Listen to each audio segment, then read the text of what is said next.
Hello, everyone, and welcome back to The Witch of Bees and Bones. I am still working on the kind of layout for the Medusa video that will be coming next week, so I appreciate your patience. But I found a fun tag the other day, excuse me, that Abby the Witch had done.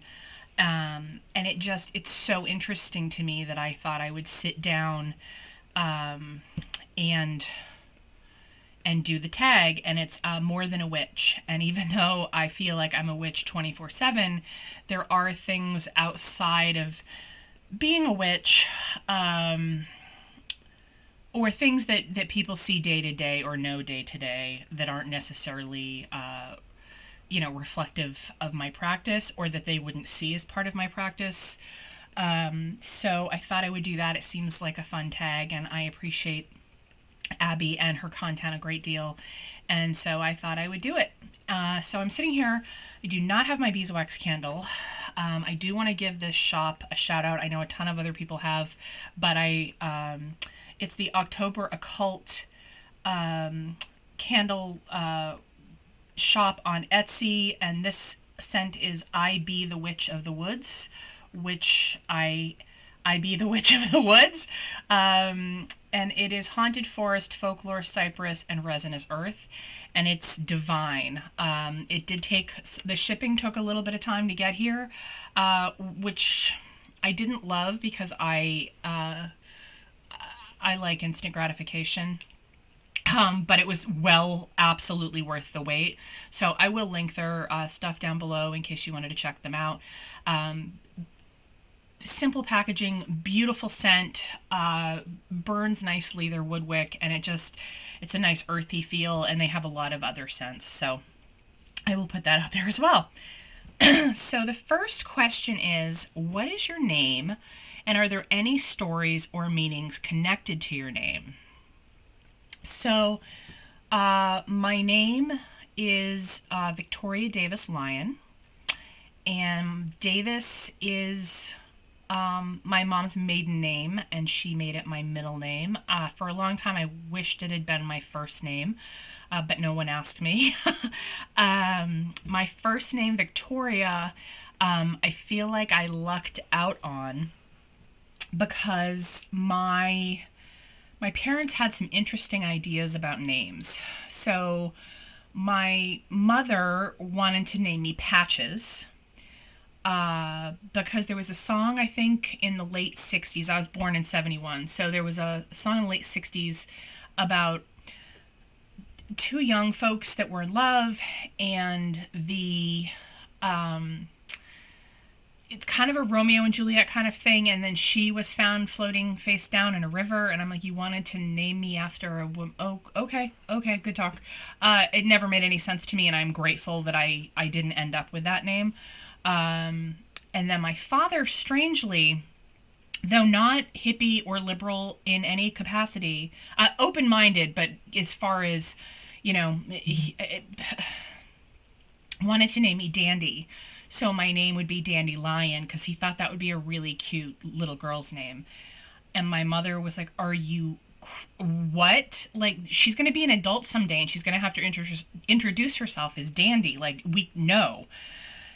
And fortunately, not fortunately for my mom, but she had a lot of health issues during her pregnancy with me, and so she had a planned C-section, and they were watching TV the night before I was supposed to be born, or that I was born, and there was a protagonist, and her name was Victoria, and they're like, oh, that's a pretty name, what do you think? And they both agreed on Victoria. So I feel like between Dandy and Patches, I won the lottery with Victoria. How old are you? I will be 52. I'm currently 51. I will be 52 next month. So yeah, that's that. The third question is, do you use astrology, Western or real sky, and what are your big three? I do use astrology. I use astrology a lot.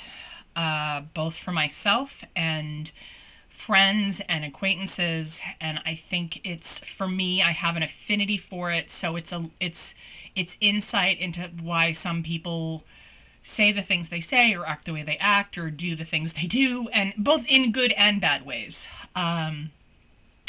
So my big three are I'm Aries, through and through.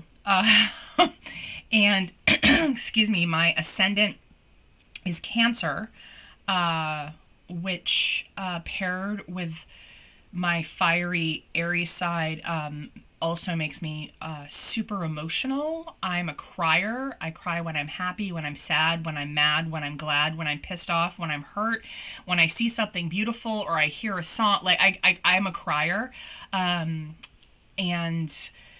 that is one of the issues with that for me is that I do cry when I'm angry, and I'm great at articulating my thoughts and my needs. But when I get super emotional about something, I will cry. And sometimes people think that I'm sad and not angry, but that is that. And then my moon is in Sagittarius, which makes a whole lot of sense. I am, again, it's a fire sign, stubborn, inquisitive. So that all makes a lot of sense. My chart is what I consider air deficient. I only have one station in an air sign. The rest are all fire and earth, and then there's a couple. I think there's one water. No, there's two water. So that's that. The next question is, sorry, I keep looking down. I just have it in front of me. Did you grow up in a religious household? If so, what religion? And did that influence your current spiritual path? I am so deeply grateful that of all of the things I had to endure and all of the things I have been through and survived, that religion was not one of those things. I I'm not anti-Christian. I'm not anti-religion. I firmly believe that any belief or faith or religion should fill up and sustain a person and not deplete them or make them afraid or make them hate other people. That doesn't seem to be what any of it is about. I have studied Jesus and the Bible and Mary Magdalene and a lot of religious texts.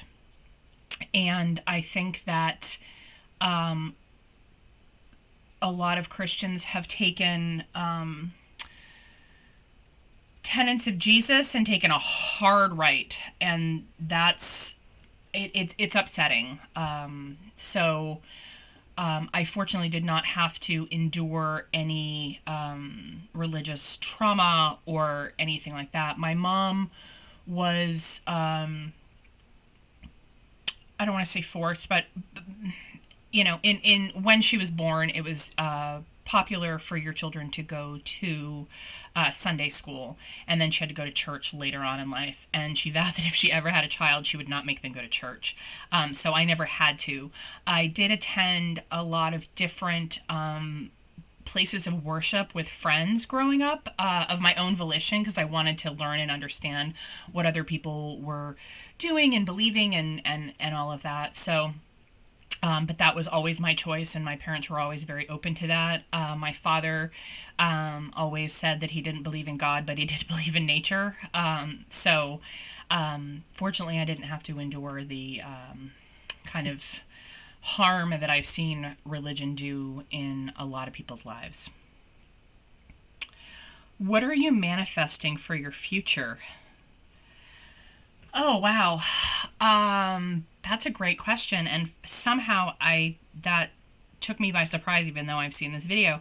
I am manifesting balance, which I feel like I've always sucked at. I don't know if I actually do or not.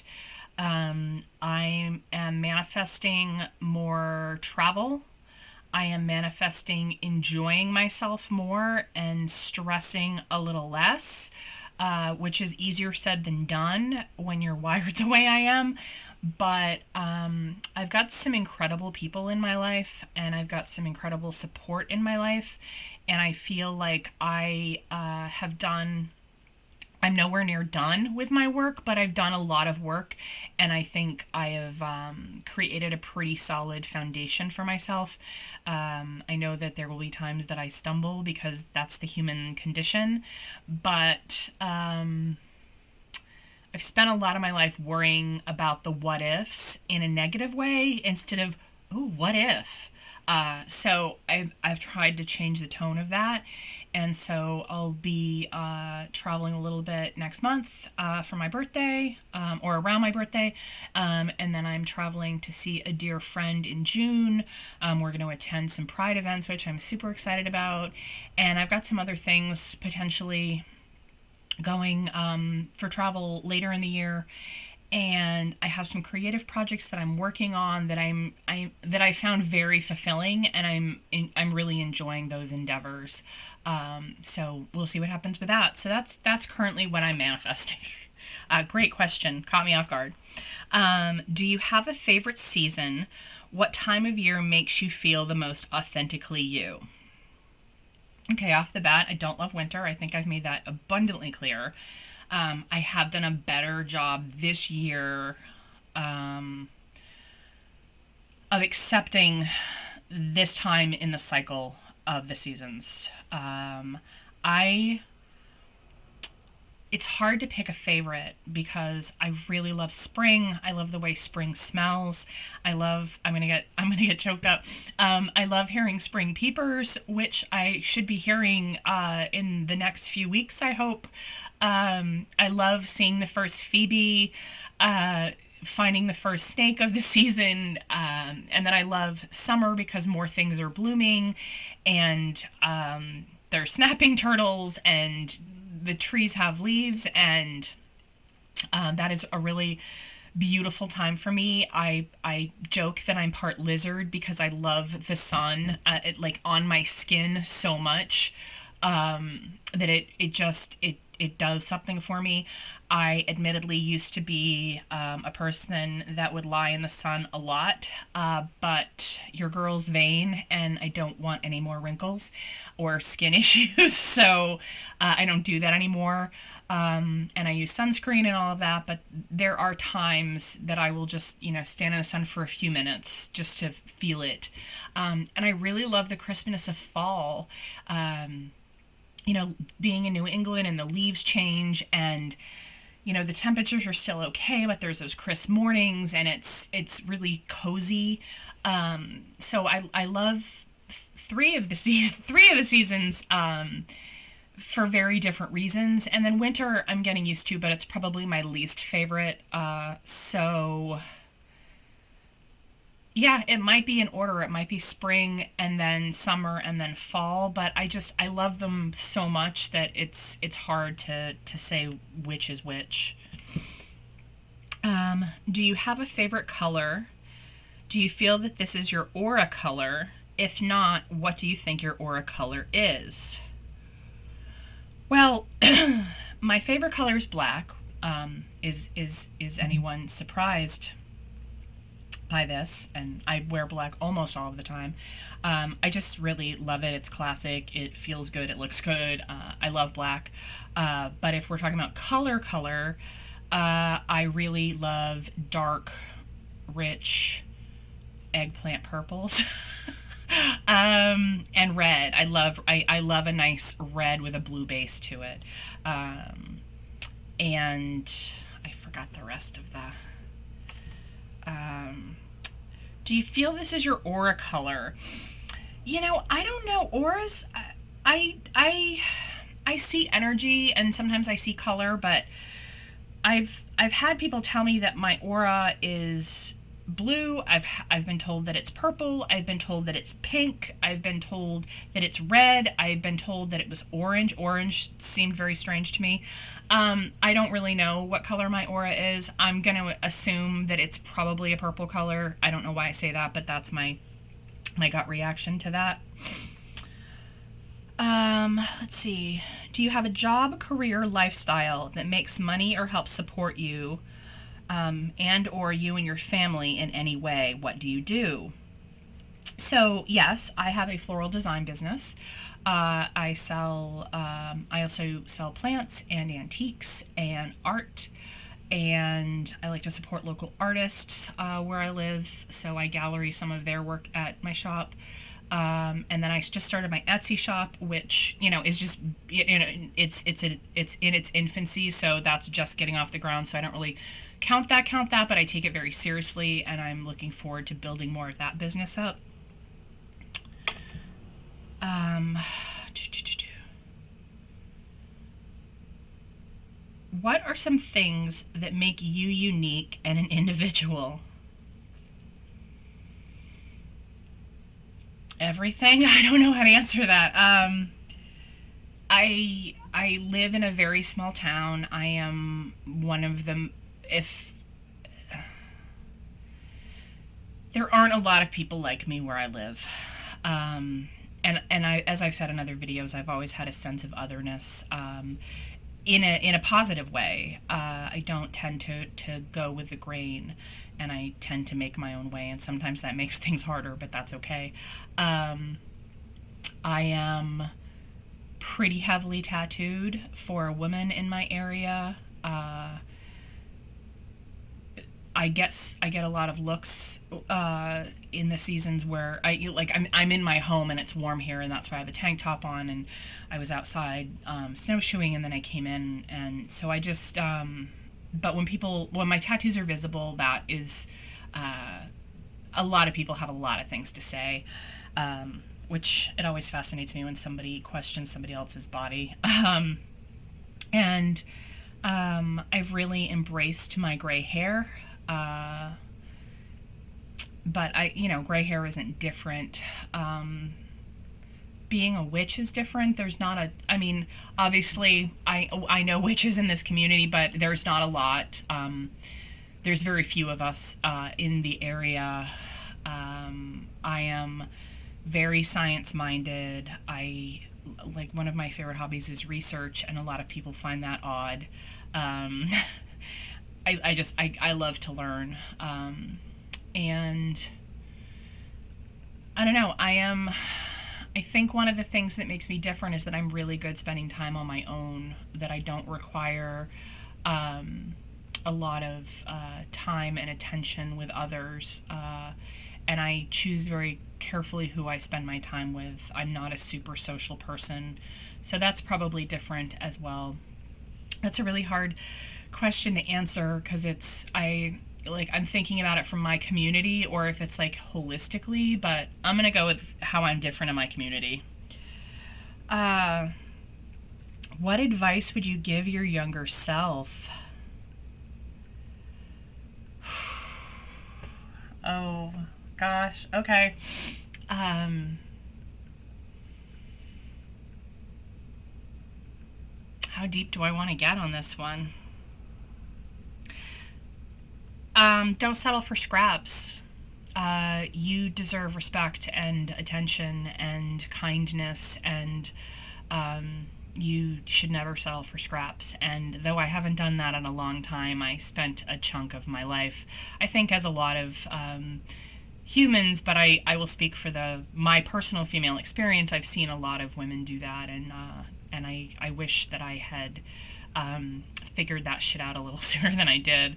Um, and I would also say, like, keep doing what you're doing, keep being who you are. And I had my dad to remind me of that, of being peculiar and being strange and being odd and being other, but like that, those were all very good things. And I would tell myself that as well. It was great hearing it from my dad.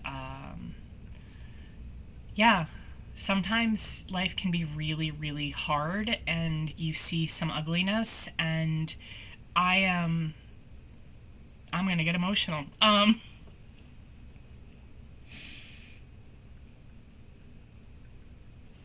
seen some ugliness. I've seen a lot of ugliness in a lot of different ways. I've seen violence. I have seen disrespect. I have seen people I love get hurt, or very physically hurt, or worse. And I've never allowed myself to not believe in respect and to not believe in love. And I have worked really hard to maintain that, and sometimes when you see a lot of ugliness, it's deeply difficult to do that. And I have worked my ass off at certain times to remain graceful, and I'm really glad that I did. Ooh, sorry, that got heavy there for a second, folks. Favorite interests, hobbies, or activities outside of witchcraft? As I've said in the past, everything I do is based in my being a witch, because it's not just I'm a witch when I do these things. I'm a witch all of the time. But some of my hobbies include I listen to a lot of music. I write a lot. I read a lot. Weather permitting, I'm outside as much as possible. I've been snowshoeing lately, which has been a lot of fun and a good way to like get outside, get some exercise. When the trails are a little safer, I'll go back to walking my 5 miles every morning, because that does wonders for my mental health. I love art. I'm looking really forward to going to the Met next month. I've not been before. So I firmly believe, and I say at the end of every video to, look for something beautiful. And I think that beauty heals us in certain ways that we don't understand or realize until it happens. And so I try to surround myself with art that I find beautiful, and music I find beautiful, and people that have beautiful souls. And so I think my hobby might be beauty, and I don't mean like in the the beauty guru way. I mean, I do love my wings, my winged eyeliner, but I mean beauty in the natural world and the world of art. I have a deep love for art, and I think it's a really lovely way to connect with something beautiful in a very digestible, easy way. I can't always, go out and see a moose or a deer. Well, deer I can probably find pretty easily around here, but I can't always see the animals I want to see, or necessarily like visit certain trees that I really love. But I can just I always have access to art and music, and those are really, really important to me. In a very sacred way. So I would say that's it. So thanks for sitting through that. That got heavy in a hurry, which I for some reason did not anticipate, even though I've seen these videos and read the questions. But I appreciate all of you so much, and I would I just thank you for your patience. Medusa video will be coming out next week. Not next weekend, next week, excuse me. That's happening. And I look forward to seeing you soon. I was going to say something. Oh, I know what it was. I appreciate everybody that comments on the videos and likes and subscribes and all of that. I know it's a pain in the ass to hear this, but it really does help, and I appreciate it to get my stuff out there. And some people have said that they just like found me in the algorithm, which I don't even know how that's even a I know what it is, but it's also so bizarre to me. So I appreciate everyone, and I will link my Etsy shop down below. A couple people have reached out asking about if I do readings. I do, and it's through my Etsy shop, or if you don't want to deal with Etsy for whatever reason, you can just message me privately and we can figure that out. And I will be back with you all very soon, and I, as ever, would love for you to witness something beautiful today and just sit with it, and I will be back with you soon. Be well.